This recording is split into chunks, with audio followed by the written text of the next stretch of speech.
You know, Scott Peck began his classic book, The Road Less Traveled, which I think was way back in 1978 now. I remember when that first came out. He began his book with the line, "Life is difficult." And we all know that to be true on one level. But many of us have another voice inside of us that says, life shouldn't be difficult. You know, there's kind of a fantasy that if we accumulate enough things, then life will be wonderful and pain-free. We invent things like microwaves and cell phones and remote controls to make life more pleasurable and enjoyable. And maybe if we accumulate enough things, then life will be pain-free and won't be difficult. Sometimes people think that since life is difficult, they have yet to find the right things, the right spouse, the perfect job, enough money. They haven't achieved what needs to be achieved to win the prize of a pain-free life. Scott Peck would say that this kind of thinking even adds more pain to a person's life because he or she thinks they shouldn't have pain and suffering, so they're also struggling with the guilt from not achieving what they think they should be able to achieve.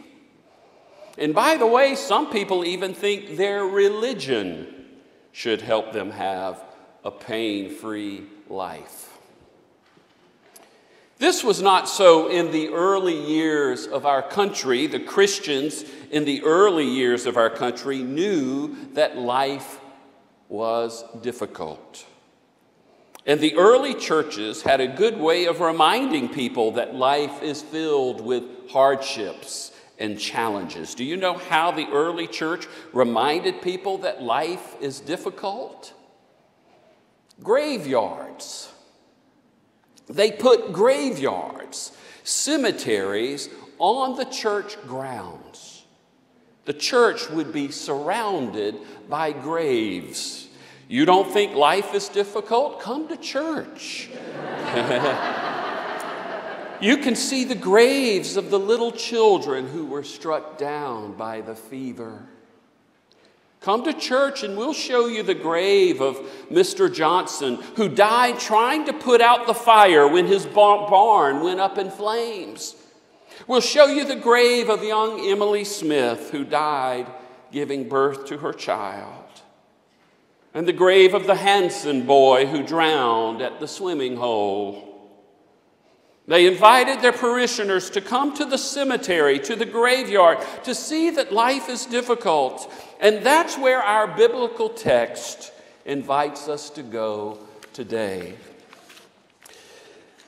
Many ministers who use the common lectionary, as I often do, get very nervous and intimidated every 3 years on the 5th Sunday of Lent. That's today. Every 3 years on the 5th Sunday of Lent, the lectionary wants ministers to preach about the story of Jesus raising Lazarus from the dead. Easter Sunday is in 2 weeks. 2 weeks before the biggest Sunday in the Christian year, when we celebrate the resurrection of Christ, the lectionary gives us a story about someone being raised from the dead. What were they thinking? That's not nice to do to ministers. How is Easter not going to be anticlimactic? Well, it's Asbury. We'll think of something, right? The story of Lazarus being raised from the dead is perhaps most known for being the source of the most asked trivia question about the Bible. What is the shortest verse in the Bible? John 11, verse 35, just 2 words, Jesus wept. The reason for Jesus weeping, of course, was the death of his friend Lazarus and the suffering experienced by his grieving friends, Martha and Mary, who were the sisters of Lazarus. The story raises lots of questions. Why is Jesus so sad? Why is he weeping if he knows he can bring Lazarus back to life? I mean, he'll be seeing him shortly. And why does Jesus ask people to move the stone from the entrance to the cave of the tomb? The tomb. If Jesus can bring a man back from the dead, he can certainly move a stone, right? Like any book we read, it's important to know something about the author and why the person is writing the book. The Gospel of John is the only gospel that tells the story of Lazarus. As I have often mentioned, John's writing style and theology is very different from the writers of the three synoptic gospels, Matthew, Mark, and Luke. John is a mystic. He likes to use metaphors and paradoxes. There will be a surface truth to his stories, but underneath them there will be layer after layer after layer of insight and truth. I was trying to think of a sermon illustration about someone coming back from the dead, and I thought again about that blasted Super Bowl. Yes, I know I need to drop it and move on. I mentioned the Super Bowl last Sunday, and one of our members said that he had put that game out of his mind, so he was sorry that I had reminded him of it.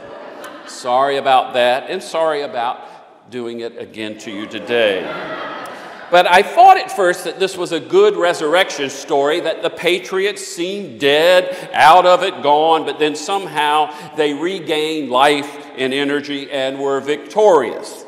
But the more I thought about it, I realized that that's not what the story of Lazarus is about. It's not about someone who seemed dead. Lazarus was dead.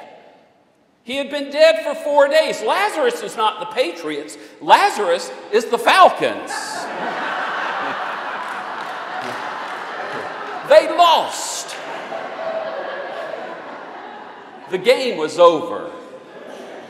There was no more hope.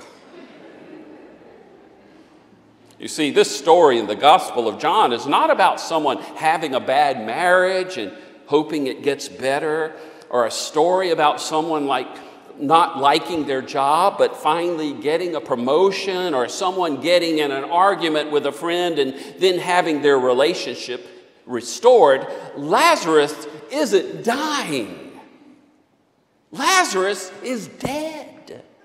This is not a story about someone having a bad marriage and it getting better. There has been a divorce. The marriage has died. This is not a story about someone not liking their job. The person has been fired.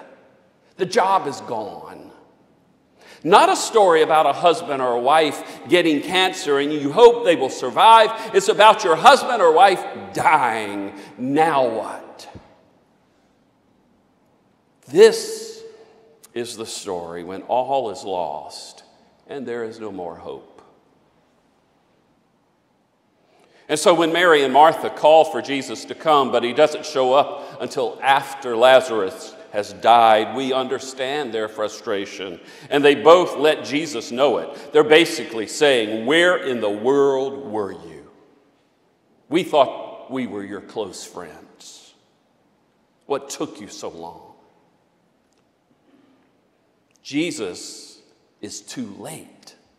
Lazarus is dead. He's already beginning to stink. We were hopeful, but you never came. You're way too late. But of course, the message of this story is that with God, it's never too late. That even when all hope is gone, God will eventually show up and bring life out of death. When I lived in New York, I met an incredible psychotherapist named Paula D'Arcy. And I know Sherry's smiling when I say her name because we love Paula D'Arcy. She is an incredible human being. She has touched and influenced countless lives through her work, through seminars, through her books. In 1975, when Paula was 27 years old, her life basically ended. She and her husband and her 21-month-old daughter were in a car accident, hit head-on by a drunk driver. Both Paula's husband and her daughter were killed. And as you might imagine, Paula did not want to go on. She was hopeless. Someone sent her a booklet for people who grieve. Paula still doesn't know who sent the booklet. There was no return address. She was feeling angry and lost, thinking, how dare someone think that this booklet would help dissolve the pain she was in. And she took the booklet and threw it across the room, and it happened to land on her bedside table. And several nights later, she actually picked it up because she couldn't sleep. She just wanted something to read, to get her mind off of things. And she read where the booklet said that if you went deeper than the pain, you would arrive at a place of great strength. And Paula said that she prayed the first honest prayer of her life that night. It was just simply, if any of this is true, if any of this is possibly true, then just show me. Show me the way. Paula says that this was her opening. The stone started to be rolled away. And remember, someone sent Paula the booklet. In Paula's journey of God resurrecting her, God used someone to roll the stone away. Paula says that in every life, there are moments that really change you. It can be a diagnosis, an accident, or a loss. Whatever it is, something happens that changes your sight, changes your journey, and takes you to a second place, which is what it means to live a larger life. Pain, she says, can be an opening to the possibility of something that wasn't there before. By the way, if Paula's words sound a lot like Richard Rohr's, you shouldn't be surprised that they are good friends and often do seminars together.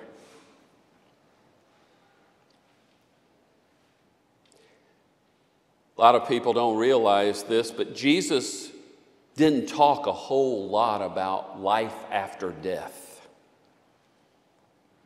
Not much of that in the Bible, in the Gospels.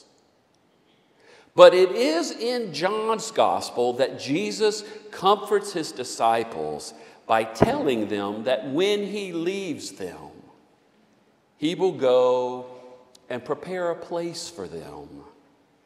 That in his Father's house are many rooms.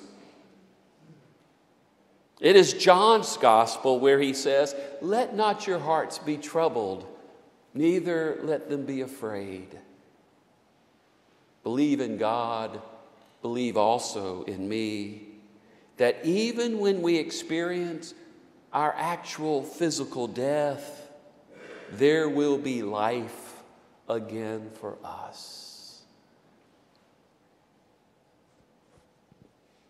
Jesus is getting close to Jerusalem. Next Sunday is Palm Sunday. It will not be long before he is arrested and crucified. Let us remember that the road to Easter runs through a cemetery. Let us remember that with God, what appears to be an ending can in fact be a beginning. Amen.